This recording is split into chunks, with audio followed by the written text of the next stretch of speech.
The 9 Years Podcast.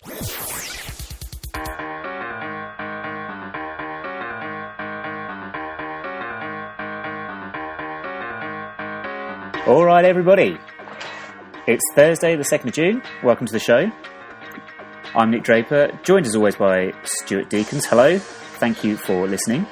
We are the 9 Years Podcast, the nation's favourite AFC Wimbledon audio fanzine and the best podcast of any club in League Two. Sorry, what? Yeah, League One now. Yeah, I better get used to that.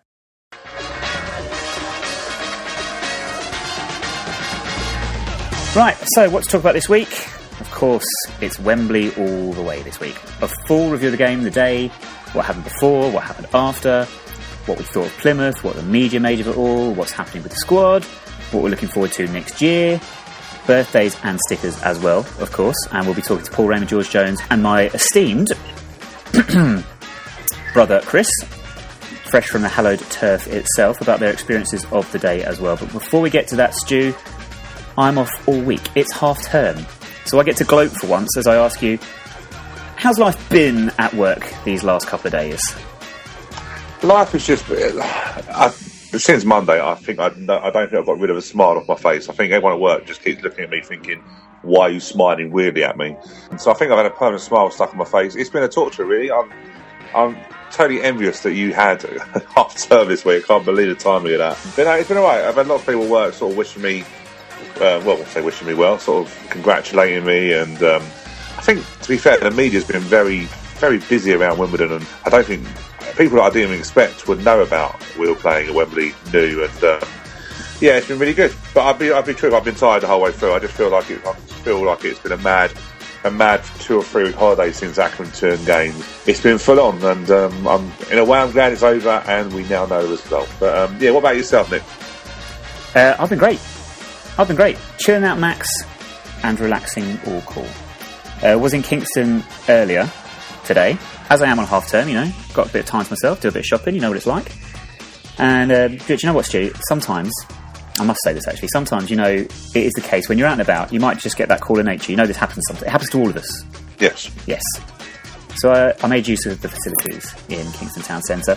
It's not every day you hear the words, just wipe and put your trousers on, coming from the cubicle next to your own.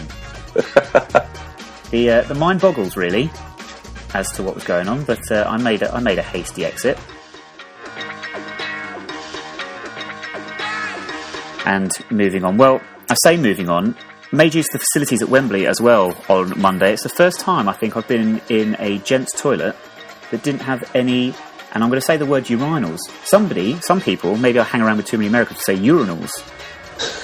Maybe John Green would pronounce it urinal. But it was all cubicles. You reckon they put the wrong sign on outside? Do you reckon that's what happened? Do you think it was meant to be a female toilet and they put the wrong sign on? It's just Wembley trying to be posh, isn't it? You think that's what it was? I think it was. To be fair, I didn't really go anywhere near the toilet. I think I was stuck I think my feet were stuck to where I was standing because I just couldn't move through nerves. So I didn't even see it, to be honest. Fair enough. You did well, to be fair. Kept your bladder in check. You might be the only one. I didn't drink nothing. I was just too nervous. There you go. I was too nervous to do anything. Should we start with how nervous you are? Explain to the listeners what happened with the catering at Wembley for your good self. Catering? Well, yeah, I went and got a pick and mix. We got into the ground, me and my fiance's brother, who come along, who's a Villa fan but loves Wimbledon very much, and wanted to be there. So we got a pick and mix and had a little bit of a competition on who could get the cheapest pick and mix, which I lost.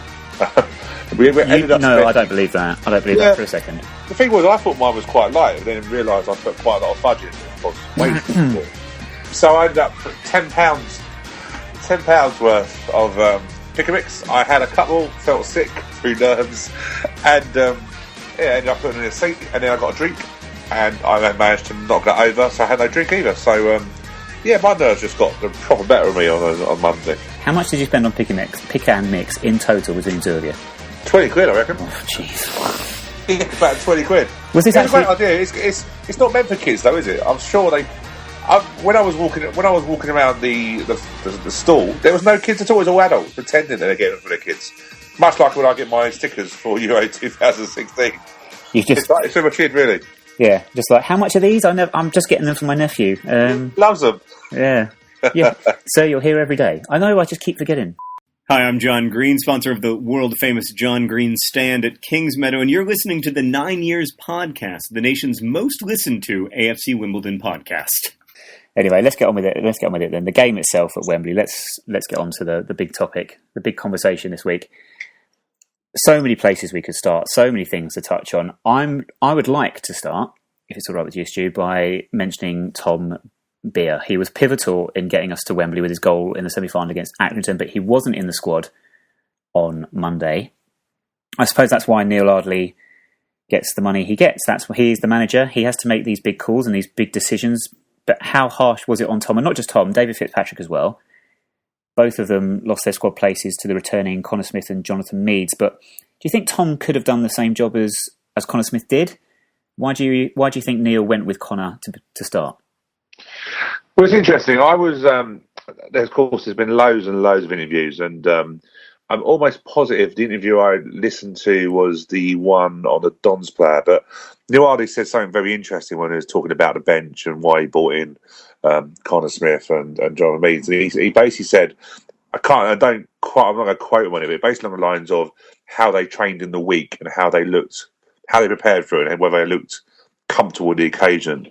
And it just struck me very interesting about that, because you've got to remember that Neil, he had 2 weeks, we had 10 days, didn't we, between the Accrington second leg and the final, and they had a couple of days off. So they had a good week of training.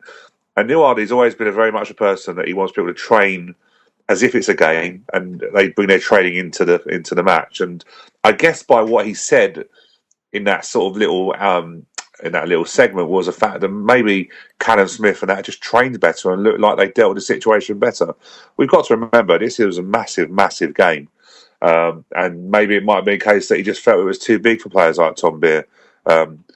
Yes, he got into the semi-finals. He played okay, he played a bit part, and I was a bit disappointed he wasn't on the bench. Whether he could have done the same job, yeah, I probably could have done the same job. Could he do the same job under the pressure at Wembley? I don't know. I thought Connor Smith had a great game. He'd done a job that he was asked to do. Basically, the job was to double up on that right side and stop Wild getting in the game. I think apart from one run where I think Connor done a square ball and took Barry Fuller out of the game, and they both chased back, and Reeves managed to get back. We kept their danger men quiet, and that was his job. And I thought he'd done it brilliantly. That's the key thing. I think we're talking about tactics and formations. We went with a 4-4-2 with sort of Smith playing out wide, as you say, I guess with the intention of just making sure that their wide players didn't influence the game. And we did stop them playing. Interesting that we sort of adapted ourselves for Plymouth, and Plymouth didn't really change their game for us. I think their starting 11 and their lineup and their formation and everything, I think we all knew what that was going to be weeks before Wembley. There was no surprises there whatsoever. Do you think that's...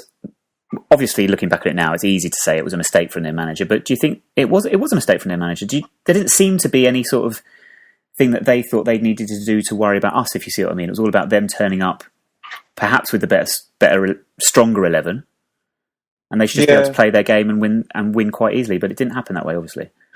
Well, yeah, I listened to loads of the week before, like I say, week before the final. I got no work done at all. I think I was reading every bit of media on ourselves and Plymouth, and I remember listening to Derek Adams talking about how they play football, and he said along the lines of, Wimbledon play very much direct and play football. That's not how we play. We like to get the ball down and play and expand. And I think he has been very limited. His squad is not the greatest, in terms of size. So I don't think he has got much flexibility. They brought in Matt because originally Ruben Reed got injured, because they like to play with a 1-up and then the 3 off them, so they get the width that way. But I think they're very predictable. And one thing I've always said about Neil Ardley is if you give him a week to prepare for a game, he tends to tactically get it right. He used to, I don't know if you remember, when at the beginning of the season when we were struggling to get any form together, he made a couple of comments saying that he couldn't get him on the training field. He went from he tried to play his 3 up front, which failed in the beginning of the season, and he couldn't get. He made a few quotes saying that we keep, it's basically game rest, game rest, game rest. I need some time to get him on the training field and start preparing him. And he's very much a person who gets involved with his team. And I just believed the whole way through that if he had a week to prepare, he would get a system to stop Plymouth playing and get us through. And that's maybe where Neil Ardley is so much. I just think he's one of the best managers in League Two. Just purely because tactically, we've seen it before. If you think about it, we played Bristol City when they were that season. They went up, and Steve Cottrell said that tactically that was the best that someone's played against them. We went to franchise and beat them in a cup game again tactically when Neil had a chance to work on it. So I think basically that's where Derek Adams fell flat because he couldn't change, he couldn't adapt, and that's what a lot of Plymouth fans have moaned and saying that there was no plan B, and there wasn't from them. Luckily, we didn't need a plan B ourselves because if you think the way we set up, similar to the playoff semi-finals, where we've used Akinfenwa as a substitute to replace Tom Elliott, we used it after an hour in the first leg, half time in the second leg, around about what we look in 70, 75 minutes. Yeah. On Monday. How lucky are we then? That was obviously the plan before going into the game to do that. How fortunate have we been that we didn't have any injuries in those times that sort of maybe have scuppered our plans a little bit? As we've seen in other playoffs, who was it? Was it Brighton who had something like 4 injuries in the first leg of their playoff? Yeah. We were quite fortunate in that regard.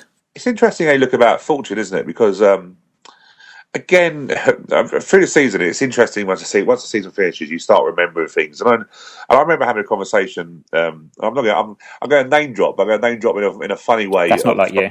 Something that we know. In terms of Steve, we know Steve. Steve from football, Squarehead, we call him. Bless him. Do you mean Steve Adams? Yeah, Steve Adams. There we go. Who's a physiotherapist by trade, by profession. Mm-hmm. And I remember him, and I'm not going to call him out because I've spoken to him about this, but he's been saying that I don't think we're the fittest team, and I don't think we do this right, and I don't know whether we actually are. We seem to drop off in games. And Neil Ardley said after the game on Monday that he knew that after 70 minutes we would win that game because we were the fittest team, and that he had got his squad to peak at the end of the season to make sure that they got through and were there for the big games. And no one can deny in that second half of the second half, so from 70 minutes, we had Barry Footer making an overlap. Mm-hmm, yeah. We had Danny Bullman and Jake Reeves, who looked like they had just started the game, let alone had all been running around Wembley. And I think, talk about fortune, I think we've basically managed we don't have a big squad, and I think he's paid tribute to his backroom staff that we've managed training, we've managed injuries. You can't avoid impact injuries because that's just football. But in terms of muscle injuries and stuff like that, we've managed to stay away from it. So I think you have to think that Neil Ardley has covered a lot of bases, and that's why we went into the situation of playoffs reasonably in our best form.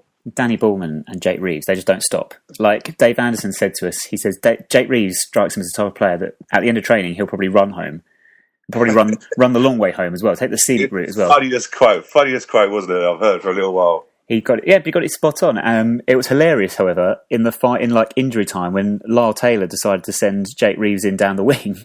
Yeah. And finally, I think he finally broke Jake Reeves in the final 2 minutes of the season. Jake Reeves, for the first time ever, sort of just looked like he didn't have the legs. He was just like, Lyle, what have you done to me?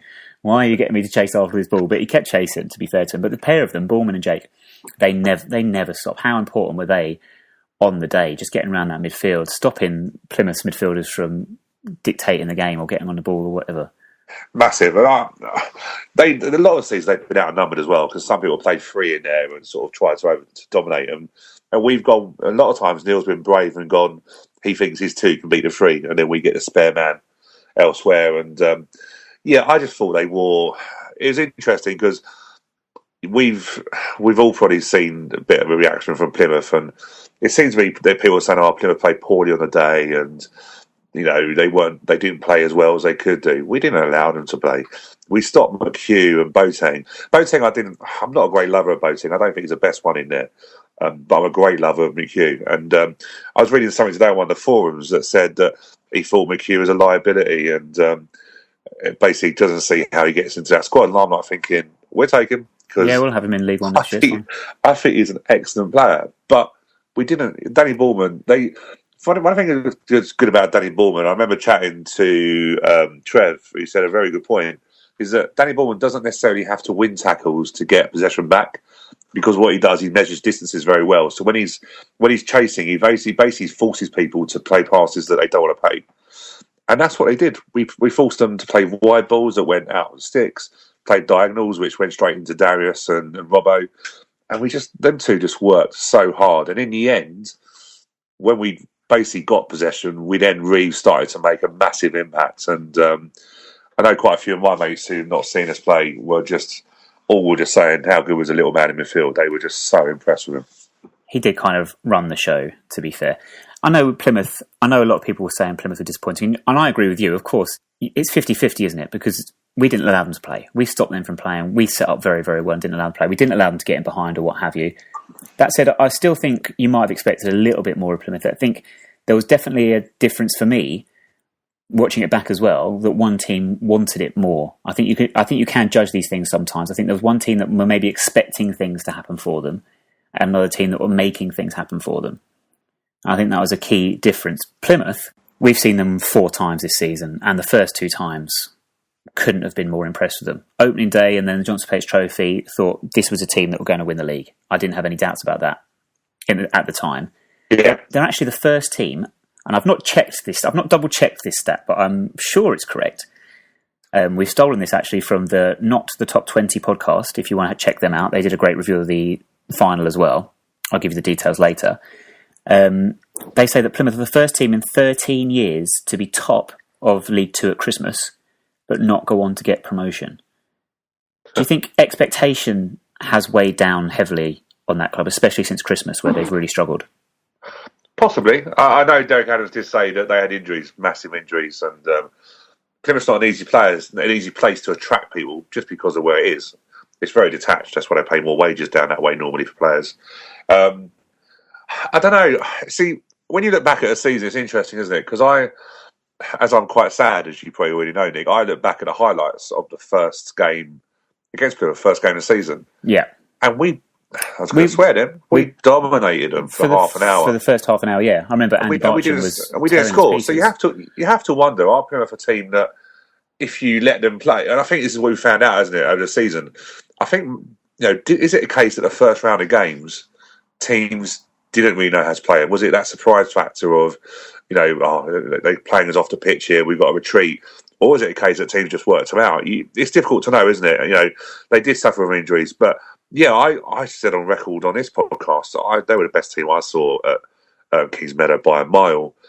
But it's a season, isn't it? And over a season, our results have got better against them, and we ended up beating them 2-1 in their own backyard, didn't we? So maybe teams found them out, or they just got weighed down by the pressure. But I think they were a bit foolish in the way they play. I don't think they had no plan B. Yeah. They had no plan B. And I thought all along that I didn't believe Matt would cause us problems. I discussed with people at work who'd only seen a couple of mates who'd seen the Pompey Plymouth game, and they were like, Plymouth will beat you because they're out past you. And I was like, we won't let them play. We're not Pompey. We won't let them play. And I said, we'll dominate Matt and we'll stop him from playing. And we did in the end, didn't we? We did. And that was the thing. They know every time they try to hit Matt, Darius beat him up, or Robert beat him up, or they covered, or we stopped them playing. They had no other way of playing. And but yeah, if you're a Plymouth fan, 35,000 fans, how can we forget that figure? I've heard that quite a lot this week. Yeah, it's been thrown at us quite a lot. How can you forget that? But was a preparation? Was that the first day down at Wembley because we went there early, didn't we? Did that play a part? Yeah, it could be all manner of things that sort of affected them in the end. But I must admit, if you're a Plymouth fan, if the shoe was on the other foot and we put in that performance where we didn't even test Roos really, then you'd be immensely disappointed. I think, to be fair to them, they might have had a plan B in the sense that Craig Tanner came on, and they might have tried to work differently once he came on the pitch, and he is a very talented player, as we know, but just forgot he was there, could not influence the game whatsoever. We dominated that second half, didn't we, completely? Yeah, but you talk about Craig Tanner. We know what Craig Tanner's like. Craig Tanner is billed as a forward. He's not a forward. No. He's a player. He wants to play off a forward man. He wants to play out of wide spaces in between the lines. Really, exactly how they've got. They seem to have very similar players, as such. Because if you look at ourselves, we've got 2 players that can win the ball in the air and can run all day. Well, not Bayo. Bayo can't run all day. He ran for 5 minutes, bless him. But we've got target men, and then you've got Aziz. who's got pace. Who's got pace. You could have just left it there, and then we've got Aziz. But we've got Aziz. We know exactly what we've got. If we've got a team that are playing a high line, or we can't win a ball in the air, we change it so we can knock balls into channel and get Aziz to stretch them. We've got Lyle Taylor, who's a bit of a man of all tricks, isn't he? Do you know what I mean? And then don't forget we've got Reece Murphy, who I can't believe we bought in, didn't use him, and still got promoted. Didn't use him in any of the playoff games. What do we use him? Do we use him as a fifth striker just to give the other guys a bit of practice, or the defenders a bit of practice? Because he's a quality player, and it's interesting. There's nothing about Reece Murphy in any of the release lists as we're recording this. There's nothing at all. But you and I, we spoke about. We were really excited when we bought him in, weren't we? I just remember seeing him for Dagenham and Richmond, and thought, real quality player. And to be fair, he was in League One at the start of this season, and it wouldn't surprise me if he was in League One at the start of next season. I'll just leave that one there. Yeah, definitely. But what I mean by that is that Reece Murphy is totally different to all those strikers. He's a player that will play in the 6-yard area. He's a tap-in, he's a tap-in. He does get his long-range goals, don't get me wrong. If you look at his goals for Crawley this year, he gets balls from outside the box. But ultimately, you can play him in that area and just let him get the scraps as well. He's good at doing that. But if you look at Plymouth, what do they have? Ruben Reid on the bench. Yeah. Craig Tanner. They had no one with pace or anything, and it really played into our hands. And it goes back to recruitment, doesn't it, and squads. And Neil played a massive... He got 4 forwards in and said, I'm going to play him. And I think that's won us promotion, those forwards, in a way. Yeah, all those options that we've got. Craig Tanner was consoled on the pitch in what was a great photo. Jake Reeves consoling him on the pitch after the game. I won't get carried away with Craig Tanner. Suffice to say, if you remember, I sponsored his kit last season. You did? Alan Bennett was actually who I was sponsoring, but then he left and we got reassigned to Craig Tanner. But had the sponsors dinner. Lovely guy. What a nice guy. I know some fans didn't take to him. He was a striker that didn't score goals for us, which wouldn't have helped, obviously. But what I've never told you, Stu, is that when you compare him against Ruben Reid, size-wise, there is a significant difference, I would say, between Ruben Reid and Craig Tanner. Ruben Reid, who, by the way, I'm a huge fan of, I think he's a great striker to have in your squad. Should be starting games, really. Craig Tanner, I got his kit, didn't I? I got his third kit, the old yellow kit. As you do, you get a shirt that the players wore as the kit sponsor. Yes. He is very small. And I will send you pictures, and I might tweet them out as well, of me trying to wear Craig Tanner's yellow kit. And I couldn't, it took me, no word of a lie, 2.5 hours to get it back off again. It was so tight, it was like a straitjacket. It's ridiculous. And you know me, I'm fairly slight. Yes. Yes. Mad, isn't it? That is mad. That just gives you some indication. But anyway, enough about Craig Tanner for now. Let's look at the key moments then of the game. The key moments. Let's start with bookings and no bookings. Connor Smith, how did he avoid getting yellow cards? Do you think the referee thought maybe Connor's not having the best game? As many of our fans didn't think he had a great game. I know you said you were impressed, but many fans didn't. Did the referee maybe think the same and take pity on him because he wiped him out, didn't he? He did. I thought the referee was very good, actually. I think he was, to be fair. He managed the game in a way that he understood the significance of it. So there's a situation where he let a lot of 50-50 challenges go, where he may would have called it up with some intent. There was a situation in the first half where it was a bit of ping pong, where there was loads of late challenges going in. But I think he understood the seriousness of the game and let it play. And then he sort of got to 60 minutes and then started thinking, I better start booking some people now because they're getting a little bit over the top. And then all of a sudden we got a spate of them. Yeah, I think Connor in the end was the last one before he thought, right, next one, whoever it is, I'm going to book. And it had to be a Plymouth player, didn't it? So, yeah, for a very similar foul to Connor's. Yeah.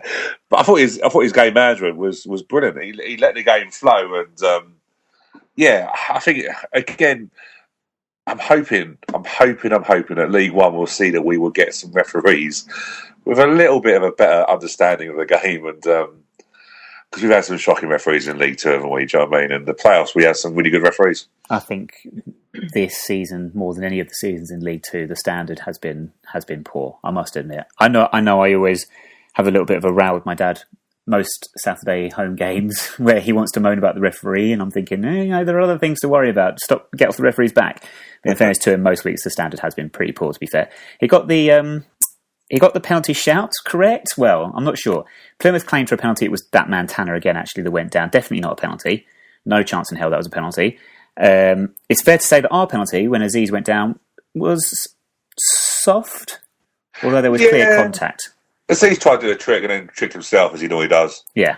He definitely, if you look at it, it wasn't Hartley because he was off by then, wasn't it? But he definitely made contact with Aziz's foot, didn't he? Yeah, there was definitely contact there, but it was just Aziz went off clumsy. Very easily. But it looked clumsy for the simple fact was that Aziz is just so unpredictable with his feet that I think in the end Aziz tried to do a trick, stumbled himself up, and then got the touch on the foot and fell over.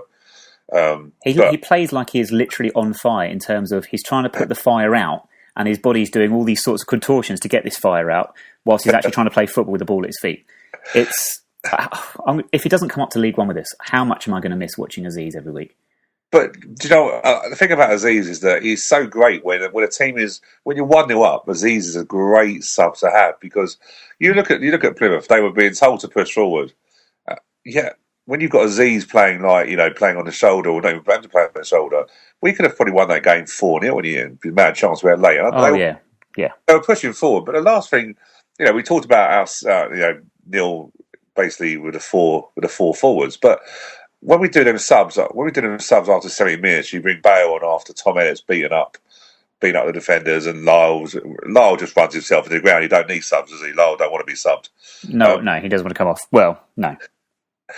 He doesn't, look at him. How many times has he gone down with a cramp in the last 10 games? Well, let's just clear this one up, actually, whilst you're on the subject. Sorry to interrupt you, but did he suffer from cramp, or was he just thinking, I've totally mucked this chance up, when he tried to chip the goalkeeper straight into his hands, and he just thought, out cramp, ow. I don't know, it's difficult, isn't it? Lyle seems quite an honest person, and he did apologise for it after the game and said, look, apologies for an unbelievably one-on-one muck-up. He does suffer from cramp. He's done it so many times, and I think where he was trying to stretch to get under the ball and that probably is where he's just tightened up his calf and stuff. But I think it just shows you how much work he does is just unreal. But it also puts the fact that you sort of outwork a team, and it's just in the end you basically wear a team down. Yeah. And the last thing Plymouth wanted was was the subs to come on Bayer and stuff like that. And watching it, it's easy to watch when you know the result. I struggle watching the game. I watched the game, and I remember kept saying to you, but I didn't want to say it too loudly. We're winning the battles. We're winning the key battles. I think I've said to you, remember properly, we've got to make a gamble. Are we going to go and win this game, or is it going to go to the foot? It was basically a case, can we be brave and go for it, because the game was there to win at that point, wasn't it? Yeah. And we did. But in the end, actually, the game was so comfortable for a playoff final. Oh, it's incredible. Like, at the time, as we all know, and I'm fairly... As you know, I'm fairly dispassionate, I think I'd say, during a game. I can normally read the game and see where it's going, and sort of when we get to 1-0 up in the final 10 minutes, but a lot of fans getting nervous calling for the whistle, you kind of normally, you and you probably standing there going, look, we're fine, this team aren't going to score. That all changes when you're at Wembley in a playoff final, and every kick seems like the most important thing that's going to happen in the game. Do you know what I mean? Yeah. But you're right, watching it back, it was so ridiculously comfortable. I'm not sure why I was so nervous throughout the duration. Because it was. We were that comfortable, totally in control. We were. And like I say, I don't think, I've said this to you before, I don't think I've not enjoyed watching any of the playoffs, semi-final or the final. And what I mean by enjoy is you're supposed to enjoy the occasion, but I just don't know how you can enjoy an occasion when you know so much falls on it. No one wants to go to Wembley to lose. No. And for all the fact that we know there was 35,000 Plymouth fans there, I felt for them, because it's a horrible way to lose. It's a great way to win. Great celebration. I don't think, for end of a season, you can get a better celebration than what we went through on Monday. It was just the greatest way to finish a season, isn't it? Oh, absolutely. To go to Wembley and score 2 late goals to win a final, to get your promotion. No, it doesn't finish any better than that, to be fair. What did you make of the first goal in terms of the defending? Let's start with there. The defender, and it was Mellor in the end, wasn't it? It was Mellor. Right, yeah. And I hate to say this, because I don't like saying I'm right, but I said he's a weakness. I think I remember probably one of the early previews, I thought he was a weakness. Yeah. And so it proved. Yeah, I don't think he's a better one of it. He's a great going forward. That's how he's done it. He's done it stretched in, making the fullbacks can push on past the wide players. I never thought he was a great defender. I really didn't. Every time I saw him, I thought he was mistaken him. And all he got done on the ball was, in the end, as Callum said after the game, it was spectacular, the ball he put in. Well, that's one word for it. Yeah, that's Callum's favourite word of spectacular. But I think in all seriousness, I think they were expecting it to go back stick because the height was on the back stick. So I think in the end, because Callum nipped one in near stick, he got caught. I think he got caught on his pushing forward, and he couldn't get forward. And in the end, he tried to get there with a Gareth Ainsworth old tackle. Yeah. I mean, but what a run by Lyle. Yeah. Do you know what I mean? They were saying apparently they've been working on him to get across the front man, which is any quality forward does that for a living. And amazing that Lyle's learned that now at Wembley. It's just madness, and I hope he carries on. But what a touch! Well, the deftest of touches, but exactly what was needed. Do you know what I mean? Like judged it perfectly. Yeah, the angle and everything. It's one of those goals because the angle we're at, we obviously can't see it going in. If you're on the other side, then you basically see it just rolling into the net. And it was one of those ones you're thinking, as he literally just got too deft a touch, it's going to go fast stick. Yeah. But thankfully, the players all around it put their arms up the moment he hit the ball, didn't he? Yeah, they could tell that McCormick wasn't going to get anywhere near that. Do you know what it reminded me of, right? It's interesting moments and stuff and how you remember celebrating goals and important goals. This goal wasn't really... It depends what you class as important, but I remember the Jack Midson goal in the FA Cup at Franchise. And I remember the goal across the header. I don't know why it reminded me of that, but it just reminded me of that sort of near stick run. Near post ball, yeah. Yeah, and I don't know, it just reminded me a little bit of that and the celebration, because for all the fact that no one wanted to go to Franchise, and the celebration there was just mad for the FA Cup game, wasn't it? Yeah.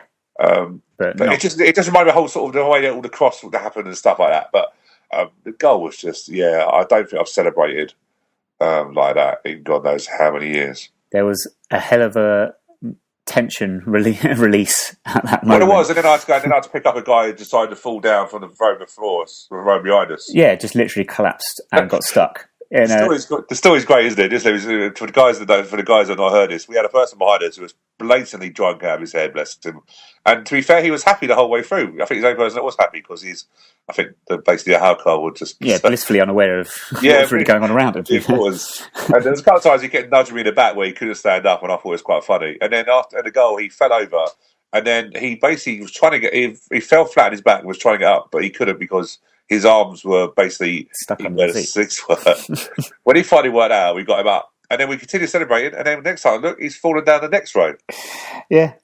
It was just brilliant. And then he ended up, I said, sit down, and he goes, I can't, you've got to bust him on the knee. And I thought, I'm just going to celebrate in the end. Yeah, just leave him to it after that point. Let me just say to people that the individual in question, it might be well known to a number of you, but I won't embarrass him by saying his name. But I don't know his name, but I know his face. I've seen his face quite a lot. And yeah, let's just say he might no longer be allowed on a Facebook group, if that gives you any hints. He enjoyed himself, but he just couldn't stand up, bless him. He just couldn't stand up, which is always helpful, to be fair. Second goal then, I was screaming for Bayo to take the penalty. I'm not going to lie. Now, this is not a conversation I want to spend too long on. Yeah. A lot of our fans have been debating this back and forth, and I think now we need to drop it now. It happened. Bayo took the penalty in the end. But I was screaming for it because I wanted Bayo to have that moment, last kick of a ball in a Wimbledon shirt, and he scores a penalty in the playoff final. So it so happens that obviously Callum, sadly, will be leaving us as well, and we'll come on to that a bit later as well. So it would have been his last kick as well. We didn't know that at the time. Bayo took it, scored it, job done, 2-0, happy days. Yeah. Well, the thing is, there's a few things on it. Is it? We don't know what's been discussed in the dressing rooms. We don't know. Apparently the rumour is that Callum was promised that he'd get the next penalty, then I think Bayo took it off and gave it to Tusi the reason before that, and he said for the Newport there's game, there's loads of things in it, and I know we've got this thing of Callum saying that he apparently wanted to dedicate it to his father that passed away this year, which is you can understand the emotion going through that, and you've got Bayo who basically just wants to leave on a note of I promised promotion, and Bayo's a big character who said that, he did say it many a time, and I think he wanted to leave. He knew he was going, and he wanted to leave on that. The problem you've got with Bayo is that you've got a group. There's a mixture of how fans see Bayo, and I get it. Some people see him as a really good player for Wimbledon, great promotional sort of side of it, and others who think he's just there to basically promote BMO, Beast Mode, and to basically make sure that his name's in lights. I'm like you. I wanted him to take the penalty because I thought he was the best person to take the penalty. and I wanted to see him have that moment. It's a bit of a shame that it had to go how it did, and Callum kept fighting for the ball. And I would have. See, I could swing it another way. I would wish Callum just said, "Joel, have it. We don't want to see that squabbling." I mentioned it was John Green after the game, and he said it was a deliberate ploy because they wasted 40 seconds. They got a few more time. Yeah, a few more seconds wiped off the clock. That's how he looked at it. And I was like, okay, that angle. Neil Hardy said something after the game as well in a Channel 5 interview that they asked him about, and he said, basically, he goes, it wasn't an issue for him. He's brought the team up to not be selfish. It's about the team. It doesn't matter. He does what it's not about. It's about the team. And he said he knew they decided amongst them, and they did. So he didn't seem bothered about it. No, he didn't make a big deal of it. You're right. Everyone was crying for Bayo, but do you know what? I'm going to miss Bayo, but I have to say, take away all this rubbish about beast mode and publicising his move and him wanting to do that. He put in a hell of the month he put in at the end of the season has probably helped us, along with the others, get promotion, because he has been amazing as a sub, and I don't think anyone can question the impact he's had in the last month of the season. And don't forget, I don't think there was any guarantee that Bayo was going to feature in the playoffs whatsoever. There was no guarantee. So that Newport game could have been, the final day of the season could have been his last game for us. And he had a penalty late in the game, and he gave duties to Tuosi instead, making his debut, won the penalty, whatever. So, do you know, sometimes you earn the right maybe to have your own way in certain situations. Yeah. Perhaps. And he's bigger than the rest of us, isn't he? Well, that's the main thing as well. I'm not going to argue with him. And as kind of, again, if you've not, by the way, people, you've not seen, we got a 35 minutes video on our Facebook, our 9 Wireless Facebook group, which has all the interviews. And Callum just says the most funniest thing they talked to him about it. And he said, do you know what? I argued longer than all you lot would have argued about it. And he goes, and he said, he goes, and he looked at people, he sort of pointed at people, and people laughed. And then he said, I was convinced I had it until a defender knocked it out of my arm. Yeah, and there was no chance.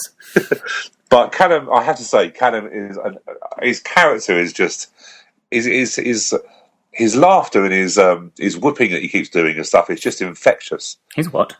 He does a whooping noise, doesn't he? Like, I don't know if... Whoopah! How can I put it? I don't know if you... The Bayo interview after the Accrington second leg, where Bayo's been interviewed, and Callum Kennedy just comes behind him and just gives this massive whooping noise. Hold on, let's just repeat that phrase. Callum came behind him and made a massive whooping noise. Sounds wrong. People know what I mean. But he's just, I don't think they will. He's just very... I don't know, you can just imagine he's a character that when you're having a bad day, he actually could just brighten the day up. Do you know what I mean? And I think it'd be a big loss in the dressing room for Wimbledon, I must admit. And I hope he finds a League Two club, because he's definitely a League Two player. Cool, yeah, I'd agree with you. I'm going to miss Callum immensely. We'll come on to the squad changes shortly. Not going to spend a long time on the media coverage. I wrote a long article on the website 9yrspodcast.org about the media coverage that we had on the day and the following day. We had loads, so if you want to have a read of that, please do so. Check it out on the website now under the comment section.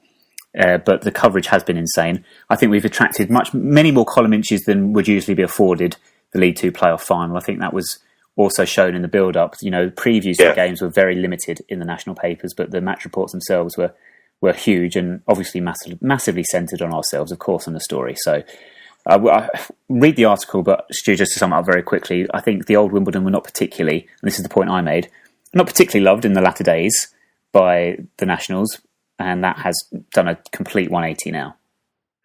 It's weird, isn't it? You're right. You know, we go back many years where we weren't liked, and I think we quite liked it in a way. It was us, wasn't it, in that sort of side. Yeah.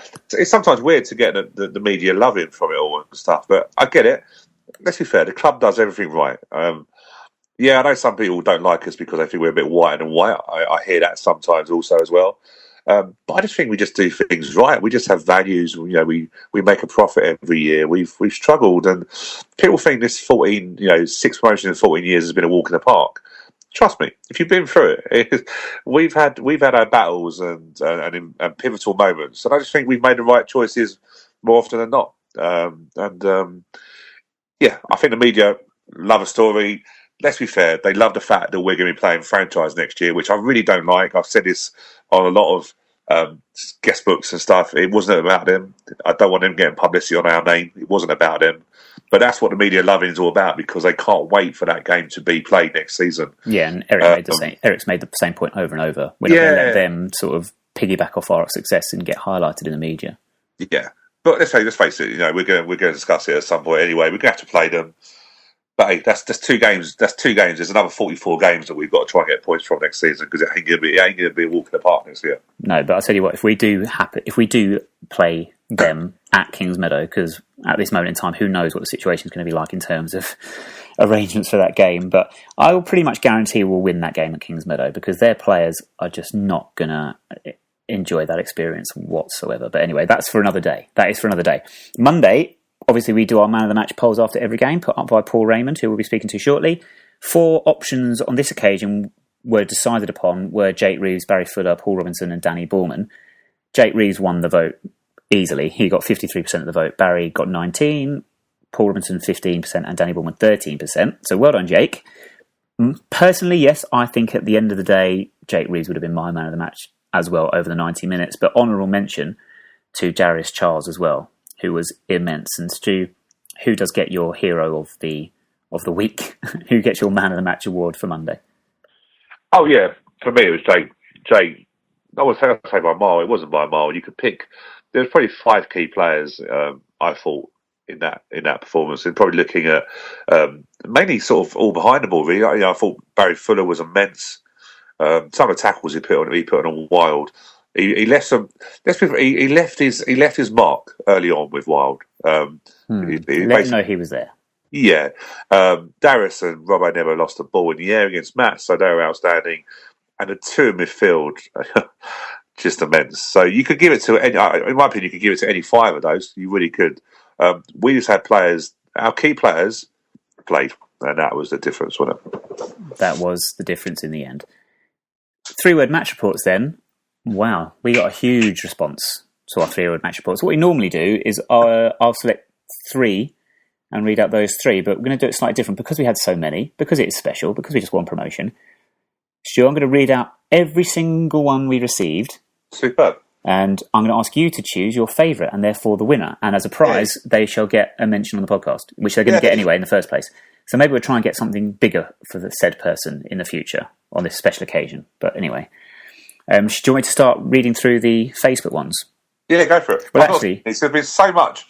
I don't know about people. There's been so much so much traffic through our website, through our Twitter and Facebook.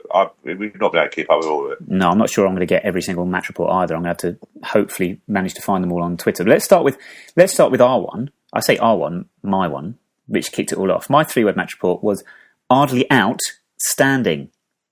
You see what I did there? Yeah, I like that. Yeah, do you know what? Yeah, it was good, wasn't it? I should get paid for doing this. Really, someone should pay me for doing this job. Like you're great and everything, Stu, and everything. But look, I mean, come on, you can't argue with that. Oh, that's brilliant. I'm not very good with 3 words. I need more than 3 words. That's why I'm rubbish at this game. That's why we talked for so long on the podcast. And we've clocked up nearly 45 minutes already. Right, let's start with the Facebook ones then. Jerzy Dabrowski came up with Never in Doubt. Yeah. Mike Hasty, Ardley silences doubters. Yeah, similar line to myself. Yeah. Mark Hendricks, big fan of the podcast. Inevitable history made. Nice. Yeah, good. Charlie Talbot, this was clever. I like this. If I had to pick a winner, I might choose this one. Although I'm not sure. I don't know. But it was a clever 3-word match report. Callum Kennedy, calumny. And that's a difficult word to pronounce at the end. But in reference to him being upstaged for the penalty. Yeah, that's a smart one, isn't it? That's Charlie basically being very smart with his words. I'm not that clever. Do you think Charlie sort of works like a journalist or something? Yeah, it's possible. It's too clever for me. Yeah, well, yeah, right. Yeah, my 10-year-olds that I teach are too clever for you, Stu. Dominic Francis just says OMG. Fair enough. Oh, I like that. Steve O'Don, dreams come true. Jonathan Saint, we know, Big John. Yeah. Wombles take Wembley. That's clever with the Paul Robinson quote before the game. Yeah, and he probably means it literally, don't John? Yeah, well, yeah, we did take Wembley. We took over. Ray Arfield, friend of the show, Greens with envy. Stu, I think something's telling me that this might be one that you like. I think Ray's been brilliant all season, to be fair. If we could have a man of the match for a 3-word match, it would be Ray, yeah. It would be Ray, because he has But then, I don't want to be. He's being greedy as well. He's just being too good. So no, that's very clever, but doesn't surprise me coming from Ray. Gary Milson, right? We've got a bit of a story with this one. He said, "Where's my phone?" On further investigation, and I'm still not entirely sure, Gary, but he lost his phone either at Wembley or Kingsmeadow. He plugged it in on charge and seems to have forgotten about it, or it was taken. One or the other. If you know the whereabouts of Gary Milson's phone, can you get in touch with the podcast, please? Tweet us at 9YRS Podcast.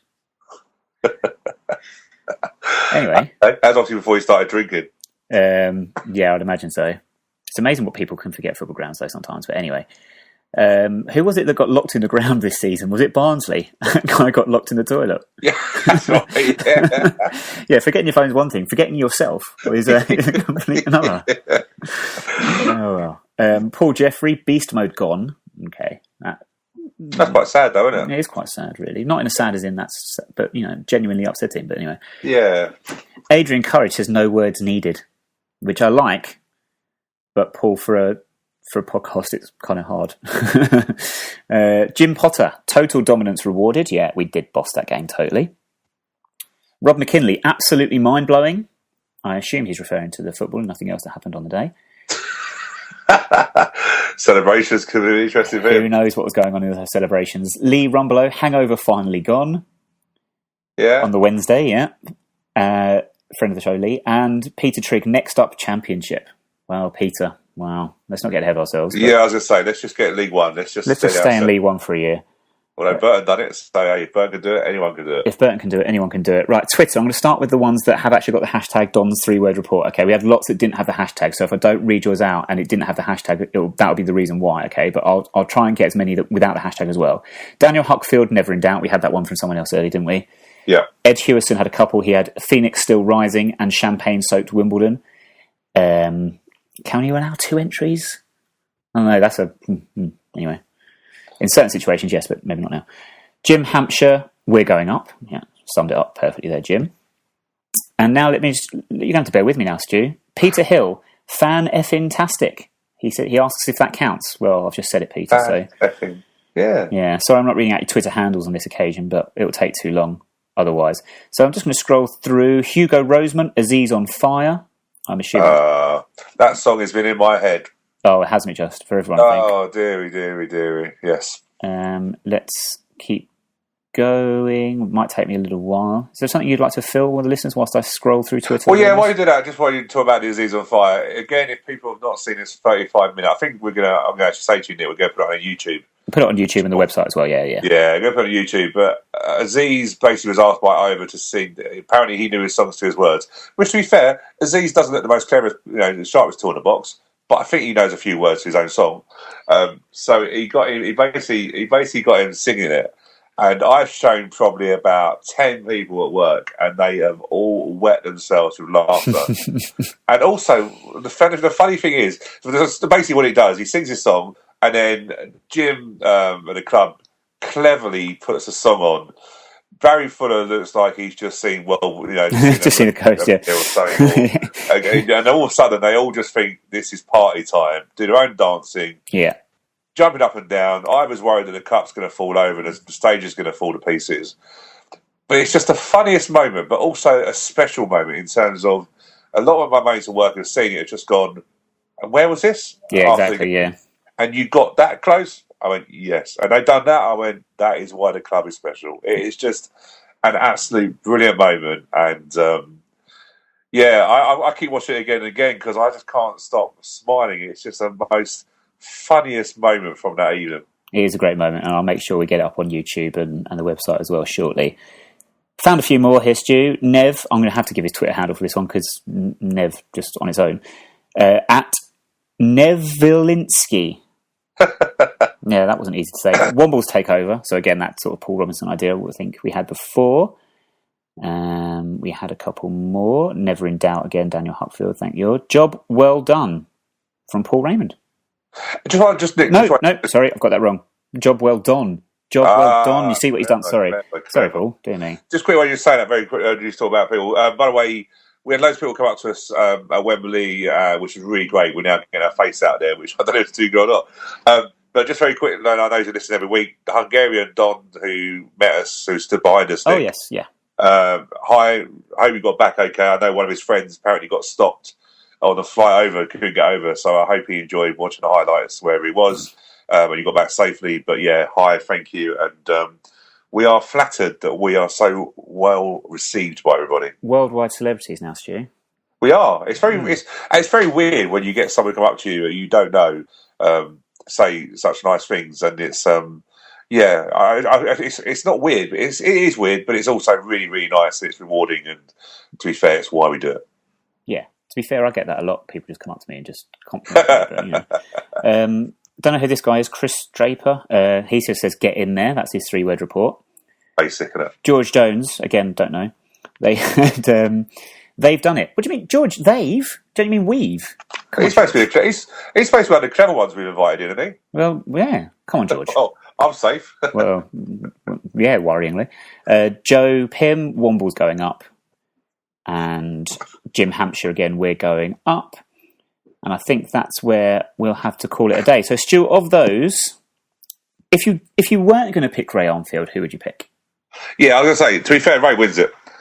If it wasn't, I'd rather than pick yours, to be fair, because I think it's a very symbolic of what my fiance tells me most weeks. And I must admit, next season I'm going to try and stand in this section where they are, because she always hears Arnie out, which has bugged her most of the season, and us to do as well. And there's a few guys there. I don't know if they think they're funny. I don't laugh too much, to be fair, about it. But yeah, that would have got it because of the significance about the Arnie outstanding. But no, Ray's wins it. The Greens, I love that. It's great. So well done, Ray. Your prize, whatever it is, will be in the post, or we'll give it to you in August or something like that. But we'll sort you out something. Yeah, we will. So that was just as a reminder. Don's 3-word match report was Greens with envy. Very nice. Right, we're going to take a quick break from me and Stu talking. I'm sure you'll be delighted to hear. Probably sick of the sound of us by now. Going to speak to a few other people and their memories of Wembley and a few other things that they got up to on the day. That is, of course, fellow members of the podcast team here, Paul Raymond, George Jones, and my brother Chris. We had quick chats with all three of them as well, so enjoy these, and we'll see you on the other side. Paul Raymond. I was in block 133 in the very back row of the bottom tier, so row 27. I ordered 1,000 blue balloons and 1,000 yellow balloons. Gosh, what was it? Sunday night. I was going to say Friday night, but of course it was a Monday game, wasn't it? On Sunday night, we all of a sudden saw the news that the Football League had made the wonderful decision that balloons were to be banned from Wembley, which was a little bit of a concern. As well as myself, there were a number of other supporters who had bought similar quantities.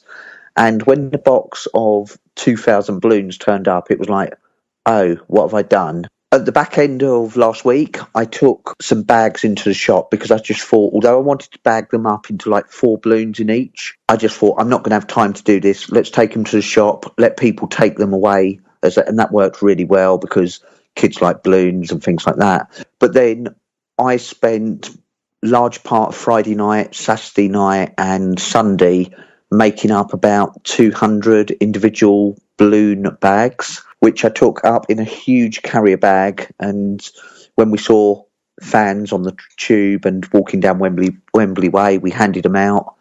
And then we reached the Green Man pub, which I managed to get rid of a vast majority of the balloons and just said to everyone, get them in through the gates, blow them up inside, because there's apparently a balloon ban. And then getting into the ground, no problem at all with it. And then we saw how effective the balloon ban actually was. We arrived at Wembley, it must have been round about 1:45. Wembley Way itself, we obviously went up to Wembley Park because you have to walk down Wembley Way to get to see your team play. It's just the law. Walking down Wembley Way, there wasn't as many supporters as I thought there would be of both teams. There was obviously more Plymouth, and the Plymouth lads and lasses were all singing, and I'm thinking, yeah, we'll save our singing for inside the ground. We walked up to the Green Man pub, huge beer garden, and it was interesting to watch some of our supporters basically going up to the bar, spending £4 on a pint, then going into the middle and dancing around to the various songs and just seemed to be throwing it in the air. So wasting £4 of time, then going back and getting another beer. Bumped into a number of ex-players up there and managers. Danny Kebwell and family were just leaving as we got there. Also saw Mickey Haswell, Dave Anderson, various others. So the atmosphere up there was slightly tense, but everyone was sort of really, feeling pretty confident. Probably got into the ground about probably around 2:00ish, between 2:00 and 2:15, and it was just sort of beginning to sort of build up quite nicely. And the noise level when the players ran out was just spectacular, and that was when the ground was, both ends were sort of half full to what they ended up being. Our seats were just amazing. We could stand without worrying about blocking anyone's views behind us, but the atmosphere was just beyond words. Being at Wembley and just seeing all our fans, people that I've gone to football with for 20 plus years, 20, 25 years, just seeing everyone sort of just singing their hearts out. The atmosphere start to finish was just absolutely amazing. And even by the end of the game, voices were gone, but everyone just kept singing. And it was just, a day I will not forget in a very, very long time.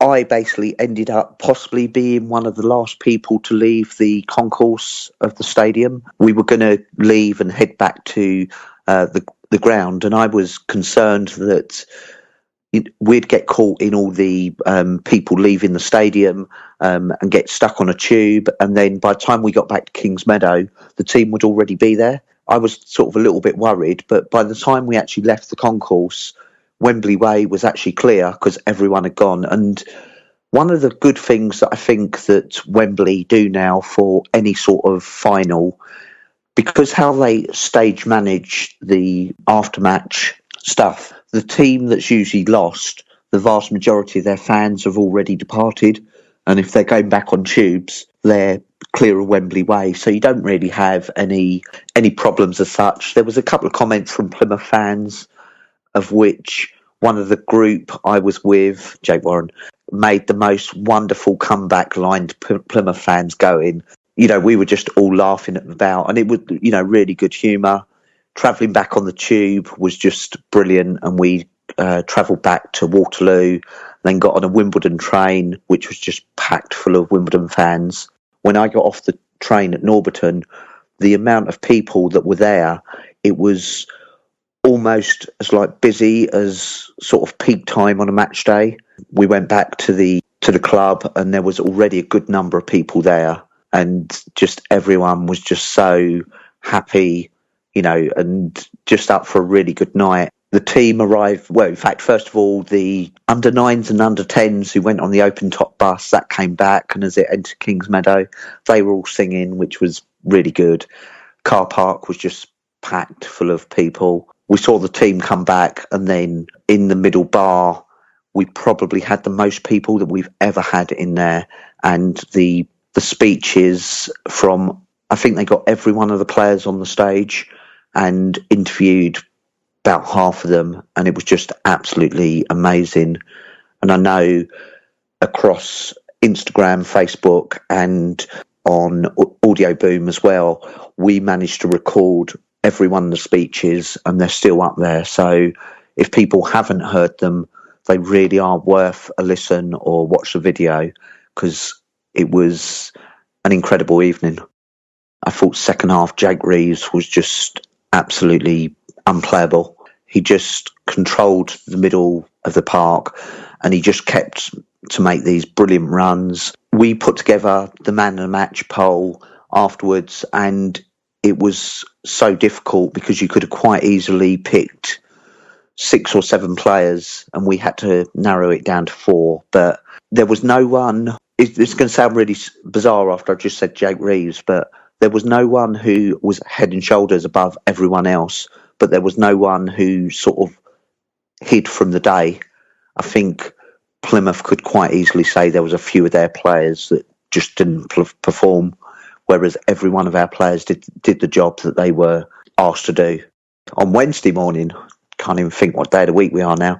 I just thought it'd be really nice to recognise the various messages that we've got from fans ourselves, colleagues at work who support other teams. So I just put a quick message out to say, who have you got congratulations messages from?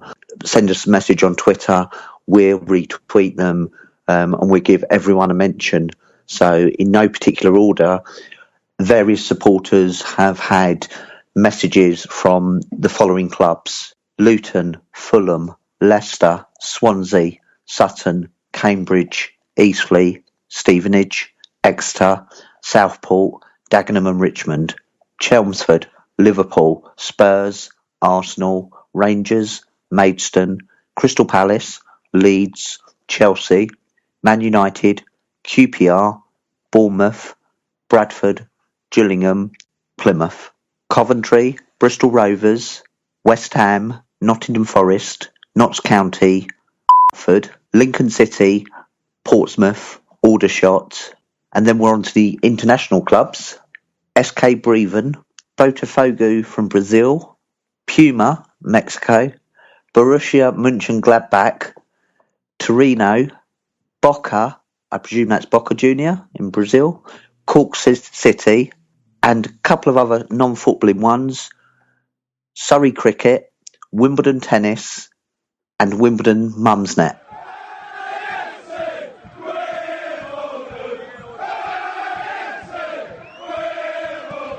Chris Draper. I was sat in block 134, row 41, in the sitting section, just underneath what would be the middle tier at Wembley.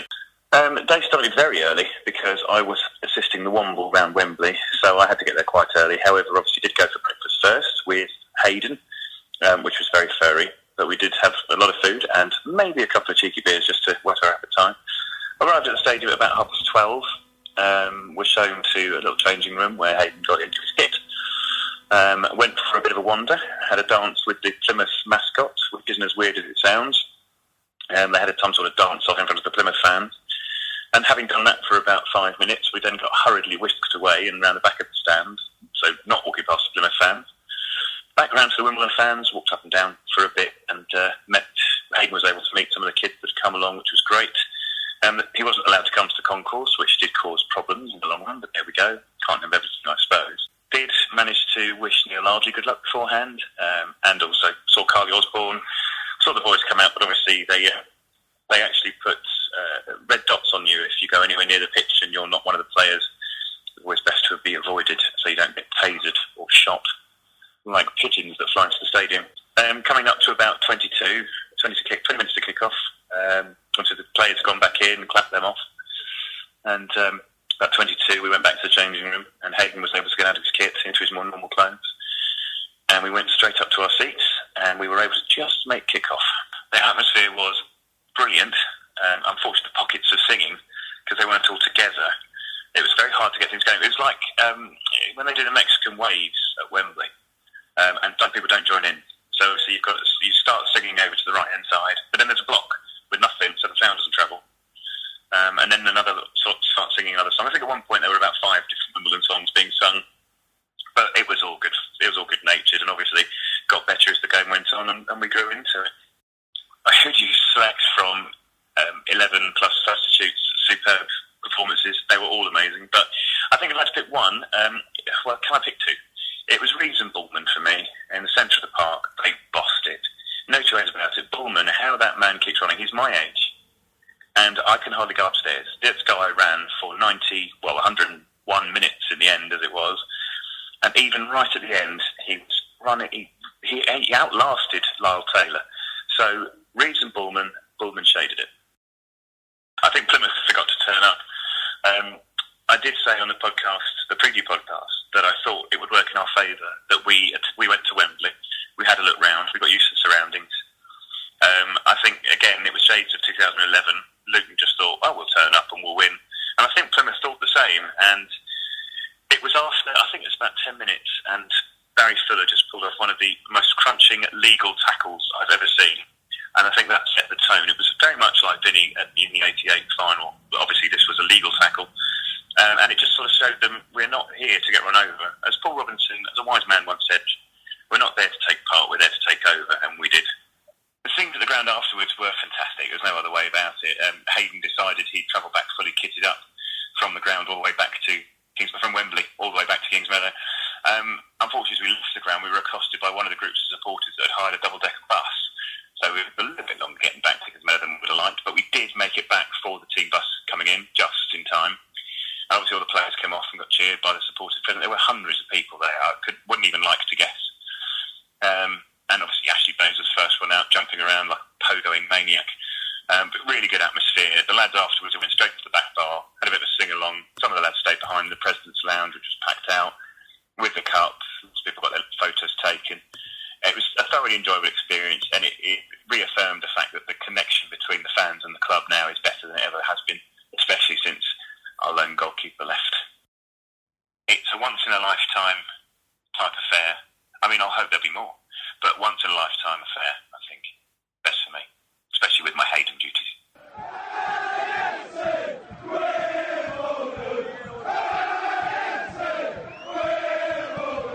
Hi, my name is George Jones and I was in Block 133. I got to Wembley about 11 o'clock. We spent most of the time just sort of waiting around. We went to the fan zone for about an hour or so. We went and had a look in the shopping centre and just sort of savoured the atmosphere because it was a really special day. And then went and spoke to a couple of fellow Wimbledon fans outside the turnstiles. It was Wembley itself was absolutely incredible. I've been there a couple of times before for England games and for obviously the Corinthian Casuals games, but you can never get over just the scale of it. And when you've been to places like Accrington the week before, you really can't get over the fact that, 14 years ago we were playing Sandhurst, now we were playing for a space in the third division at Wembley in front of 57,000 people. It was just incredible. Barry Fuller did very well on the night. Robinson was immense as always. Ballman did more running than I've ever seen him do, and he was immense as well. Everyone had a good game, which was essential for us. The first goal it felt like a normal corner. The atmosphere was starting to build. We start getting a feeling of that something actually could happen and we could actually do something with it. And then obviously it was cleared. Came back to Callum, who whipped in the ball, and it was a great finish by Lyle, and it was just unbelievable because but Plymouth are normally quite solid from set pieces. We didn't feel that we'd get a goal from them, but Lyle was immense and finished the goal beautifully. The second goal was obviously a breakaway by Aziz, but watching the replay, it was immense, and Bullman's run, which we missed at the time, to I think actually draw the foul because that sort of forced the defender into it.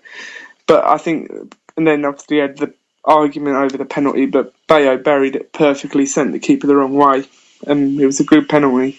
I think Callum Kennedy's been immense. He stepped in for Meadsy when he got injured. I think he's a really solid lower league fullback. He's got a decent set piece on him. I think we could really regret losing him, but we released him before and he came back, so that could happen again. Bayo was good. He did huge amounts for the club off the pitch, and really he did extraordinarily well in the last sort of couple of months of the season to help us get over the line into the playoffs. And he was incredible, but I also think that for the first sort of 6 months of the season, he looked sort of slightly overweight. And to be honest, if it's going to take him that long again next year to get back to fighting fit, I think we could probably do without him. Also, I think you've got to look at Rigg, who's also been let go, and he's been a great servant to the club over the years, and he's done well himself, and he'll get a League 2 contract, hopefully, because he deserves one. After the game, we waited around, had the celebrations at Wembley before heading round for the 2-hour drives back to Kings Meadow.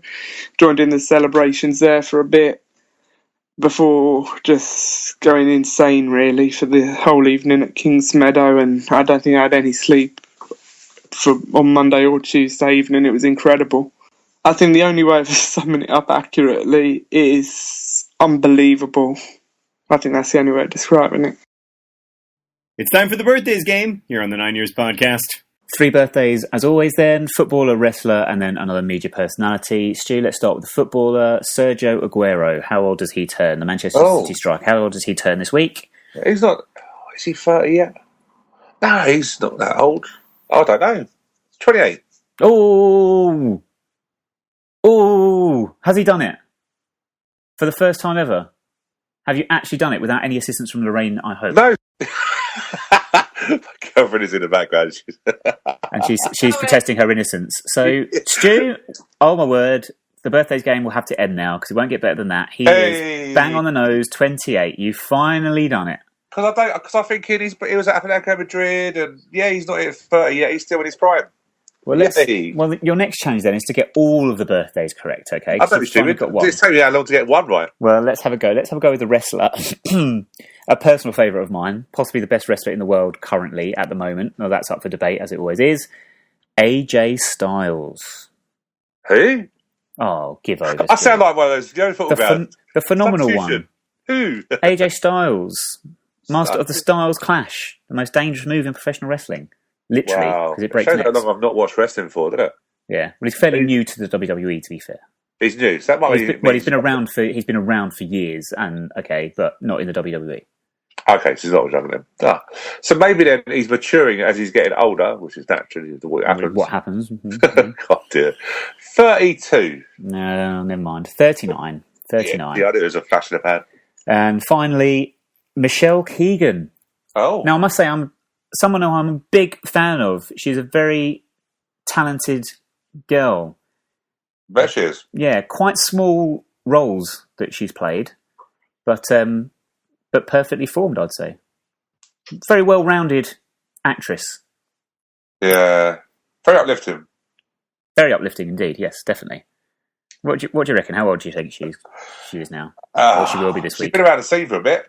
I'm just trying to think how long she's been. I reckon she's. I reckon she at 30. I don't think she's at 30 either. I reckon she maybe is close to 29. Oh wow! And definitely Lorraine's not helped you with this one because that's 2 out of 3. She hasn't. 2 out of 3 this week, Stu. She's 29. See, it's just meant to be. It's written in the stars. Great age. Great age, yeah. Great age. But yes, she is 29. She turns on the 3rd of June. So there you go. Cool. Brings to the birthdays game. £5 for that. I only have 1 packet of stickers to open this week. I'll tell you for why, because I totally forgot to buy any before the show. So about 10 minutes before we started recording, I thought I'd best run down to my local shop for local people. And I didn't have any change on me, and I didn't want to give them a tenner. I don't like doing that to small shops. So I managed to cobble together 50 pence. So I literally went into the shop. How sad is this? And bought one packet of stickers. You don't like giving those to a small shop, which is why they always stay at a small shop, because you don't buy enough stuff to make them a big shop. Yeah, but then they get annoyed if if I go in the morning, sometimes I have to do it, and I'll be like, I'll just get a paper, and I'm like, I've only got 10, I'm afraid. And they sort of give you that they sort of snatch it off you as if to say, yeah, fine, we'll take it, but so anyway, I've only got 1 packet. You've not heard of contactless? No, I'm not. No, because then they charge you extra for that as well. I don't have contactless either. Anyway, let's get on with it. That's my sticker put. That's my sticker. Packet. I'll do mine as well. Just the one this week. I can hear yours ripping. I'm going to rip one open as well, and I've got to swap straight away. How do you know to swap? Ross Barkley, because it's an England player. So. Okay.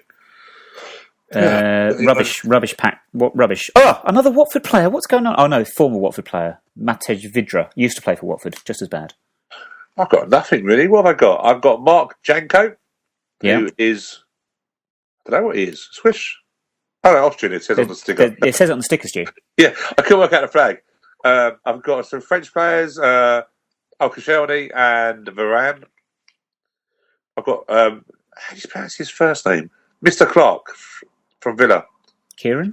Kieran? Is that Kieran? Kieran, yeah. Is that just Irish people being strange how they pronounce things? That's a fairly traditional spelling of Kieran. Is it really? Yeah. Can I just call him Eamon then or something? How racist do we want to get? Seamus. What else do you want to call him? We had this conversation. One of the girls at work was getting married, and she's an Irish lady, and she was getting married to someone they called it Eamon, and he's called Eamon. And then someone said, well, everyone's called Eamon in Ireland. Brilliant. Sorry to all the Irish people out there. I love them, really. Yeah, move on.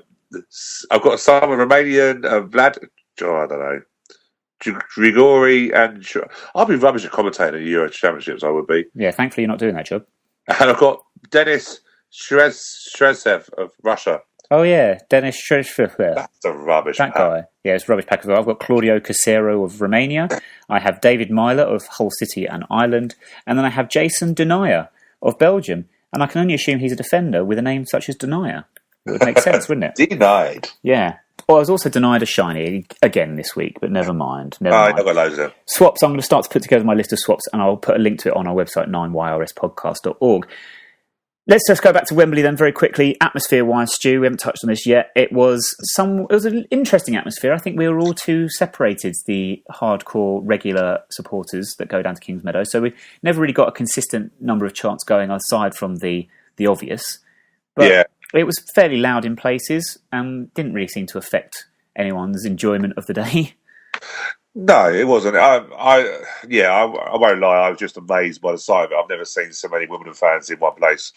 It was quite surreal watching. Actually, I think it's one of those things you just sort of have a look around and you just think, "Wow, I've never." It's.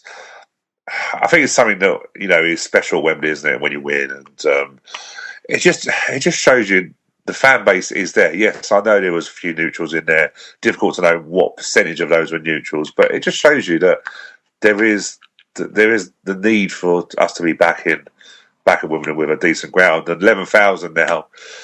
I didn't think we'd get League One before we got to Plough Lane, but we could be wrong quite easily. Carried on after the game as well, the post-match celebrations down at Kings Meadow. A lot of people there that weren't Wimbledon fans as well, because a lot of familiar faces for myself as well. Friends and friends of friends of people that aren't Wimbledon fans, but again, people, as you say, that would more than likely come and watch us back in Wimbledon at New Plough Lane. But what are your memories of the post-match celebrations? Madness. They weren't there. Sorry? They weren't there. It was just great. It was different to Manchester because Manchester, the team come back the day after. By then, I think I was whacked. The team coming back, it was just everyone got a round of applause when they got off the coach. All the players just had massive smiles on their faces, either for doing 35 minutes of just brilliant entertainment in the middle bar. I think, you know what? And I know I name drop, and I deliberately do it anyway. But we've managed to go on quite well with John Green, haven't we? We've interviewed him and stuff like that. We met him at Wembley, and he looks like he had just got off a plane, which he just had, basically. Yeah, that's brilliant, Stu. That's great. He looks like he just walked into Wembley. Oh, that's because he had. He just looked pale, as if I'm knackered and nervous and all sorts of emotions. That sort of stuff, isn't it? And he remembered who we were, which was really good. And Rosianna, who is his PA, who's been a great friend of the podcast, to be fair. Yes. But I just remember walking into I got to Kings Meadow after the game, walked into the middle bar, and John Green just runs and gives me a massive hug, and I just thought, this is a bit surreal because this guy is just it's John Green. Do you know what I mean? We all know how what he is and stuff, but the guy just genuinely gets it, doesn't he? And he does. He's a proper football fan. Yeah, proper football fan, and I couldn't think of anyone better to be associated with the club. But that's my memories of it. It was just a mad occasion, and. Sorry, I have to disagree. Sorry, I can think of someone better to be associated with the club, and that would be Paige. But in the absence of Paige... Has she got any money? Say again? Has she got any money? Yeah, I'd imagine she's got quite a lot of money. She's very famous and successful. But anyway, sorry, go on. No, I don't mind Paige being associated if she's got the money. No, it's not all about... it's not all about the money, about who's got the most money, because if that's the case, then we would have a rich owner. It's not all about that, do you know what I mean? It's about somebody who's generally got passion about a club, and a guy that far away who has is just madness. Along with all the other sponsors, the Paul Strengths and Kenflow and that, we do very well with sponsors. And I did say to John, just as a side note, I imagine Ivor will be speaking to you soon about increasing your contribution now in a higher league. I'm sure he would, and I think in the words of Rosianna, I think John would be quite happy to do that, but his wife might have something else to say about it. But we'll leave that conversation for another day. I think John might have possibly been the last person standing at Kings Meadow on Monday night. I left, what time did I leave? Somewhere between 11:30 and midnight, and he was in the middle bar dancing along to Aziz is on Fire still at that hour. So who knows what time he left in the end. We'll have to ask him when we next see him, but he had a great night. And everyone had a great night that night. How could you not, on the day we got promoted to the third tier of English football, where we shall be meeting, of course, as we say, Milton Keynes. After all those years, it does make you laugh, doesn't it? Just like if a certain businessman up there had just said 14 years ago, do you know what, let's just set up a club in non-league, I'll chuck loads of money at it, because he's got loads of money to chuck at it, and get them up. Do a Fleetwood, do you know what I mean? And bring it up like that, and no one would have had any issues whatsoever. And then 14 years later, we're at the same level as they are. It's just, anyway. Just very quickly, I know we've been running loads of time on this one, but Dave Anderson has an interview on BBC London Sport, which does some really good stuff after the game, and Dave just said, I knew this was going to happen. The football gods, it's all in the football gods. The football gods will look after Wimbledon, and they have. And it was so funny the way he said it. He goes, it's written in the script. You know, the football gods look after. They know what's right, and that's what happened. And you couldn't script this. You really couldn't. It's just it's a fairy tale that just never ends. And a never-ending story. Yeah, I'd like to say, I still think it's going to be mad in 20 odd days we're going to get League One fixtures. You know, we've all looked at what teams are in there. I think we just look at them and think, oh yeah, you wait until the fixtures come out. That's when it's going to hit home how much of an achievement that team has done this season. Yeah, we won't spend too much time on it now, but a fascinating fact for you, Stu, that League One, when we play in it, will become, well, there are two fascinating facts.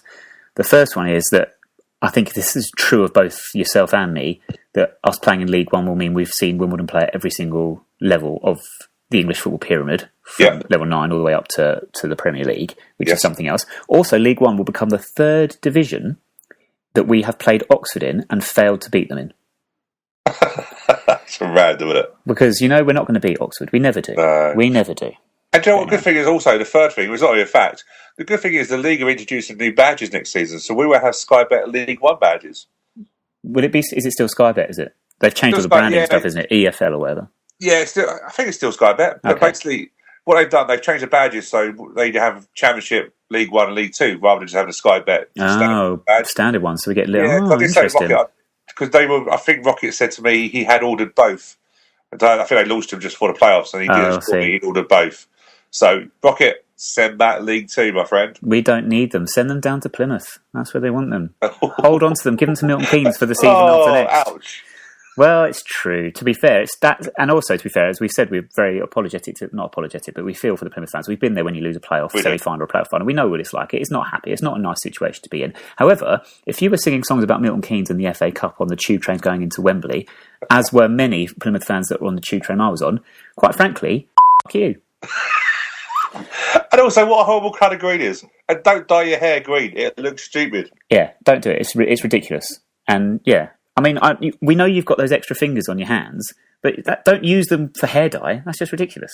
Find something else to do with them. And just by the way, if you were a fan who stuck their middle finger up at my fiancée on the way back on a North Circular, that was probably the funniest moment. Yeah. Lorraine got bibbed, she turned around, and then the person stuck their middle finger up. But as you said, was it not just one finger to indicate, well done, League One? Well done, no, it wasn't. They weren't very happy. And then they decided to try and do a Mooney, which we just couldn't stop laughing at. We thought it was highly amusing. But yeah, poor Plymouth fans. But then there was 35,000 of them, so I'm sure you get some strange people out of 35. Remember, 35,000. Was it 35,000? They've never mentioned it. They've not mentioned it. I had to research that. With all due respect to Plymouth, who did send their wishes to us as a club, they are a very, very nice club. They did. Sorry, yeah, we are talking about a very small minority of fans, and we look forward to you joining us in League One in a couple of seasons' time. It's interesting too, the shirt badges, the sleeve badges, was something that we've always sort of commented on, only because all the way through coming up from combined counties, if you remember, we always sort of looked at little milestones along the way, like sponsors' logos, or being on Sky Sports, things like that, being on TV, and things like that, fourth officials, electronic boards, whatever it was. Yeah. And sleeve badges were one of those. I think we got them for the first time in the Conference South, going away to Newport County on the opening day. And I just think that's another little milestone, isn't it? That just shows you how far we've come in such a short space of time. Well, the last one I had was scoreboard. We got that. Yeah. Blue and yellow nets. We got that. Yeah. The last one on our list is a jumbotron. Which, when we get New Plough Lane, who knows? Yeah, and then after that, I suppose I'll be happy. Well, to be fair, we've already had a few games in Europe. Like we've played like Wrexham and Newport and Newport Isle of Wight. But now we've got the biggest one we've ever had next season, Walsall. Oh. Yeah, over to Poland for that one. Yeah, of course. Massive game. Right. I think we've probably exhausted everything we can say now. I do have a couple of things we need to quickly add. Just very briefly, Don's Trust. You might have seen advertisements for, what's the word? Co-opting an extra board member, and they were seeking applicants for that. My understanding is that they've got a number of applicants, and an interview process will be being held for that person to be co-opted with the aim of engaging with, shall we say, how can I put this? Fans of a certain age and perhaps gender that perhaps some people feel are missing out on or not being targeted as well as they should be as a trust and as a club. So that person should be appointed in the very, very near future, which is great news. I think we've all been hoping for that for a long time. So happy days. And I think other than that, I think we're all good to go, Stu. Brings us to the end of this week's show, finally. We are. We keep smiling, and I think the smile is still on my face. And I'm going to now watch the Aziz on Fire video again, because what else can you do in life? What else can you do in life? I suppose, sorry to get ahead of ourselves, we should mention two things, right? One is the list of players that we know will be leaving. We'll talk about this more next week on sort of our end-of-season review, but a massive thank you to Callum Kennedy and Adebayo Akinfenwa and Sean Rigg, who have been confirmed that they will be departing the club. Congratulations to, I forget the full list off my head, Barry Fuller, Danny Ballman, George Frankham, all signed extensions to their contracts, so they'll be with us in League One next year. And our first signing of the season, technically. Go on, because you were there for the announcement. Darius Childs. Wow, we were saying all through the game at Wembley we need to sign him up. We already had, by the sounds of it. Yeah, and again, as Ivor will be happy, his lovely girlfriend Lisa will be in attendance. I'm not sure that's the reason.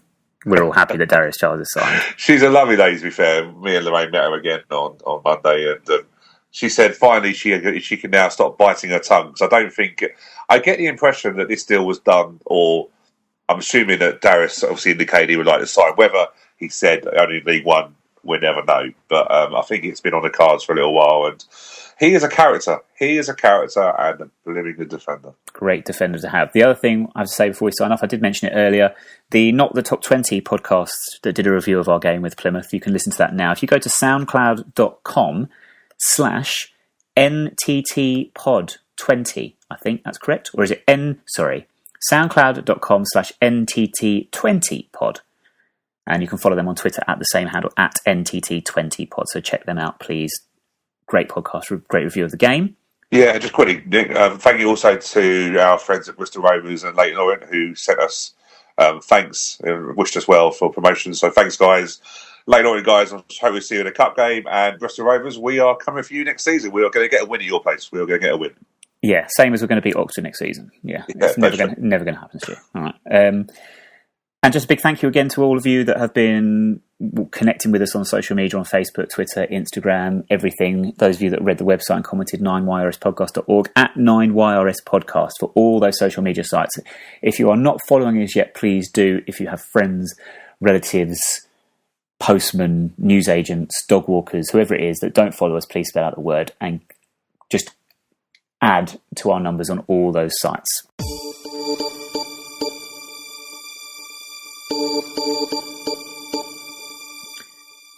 Stu, thank you very much. Been a long one today. Expected. It was expected. But we've got another one more. We've got one more to go, haven't we, before we take a break for the summer. One more podcast before we have a little bit of time off, a little bit of a rest. So we will be here next Thursday on iTunes, YouTube and 9yrspodcast.org. So keep a lookout for that. We'll round up the season next week. But thank you very much for listening. Thank you, Stu. We'll see you next week. Freedom and love, what he's looking for, want more and more, people just want more and more freedom and love, what he's looking for. Legions of fire, look at Western fire, legions of fire, look at Western fire, legions of fire, look at Western fire, legions of fire.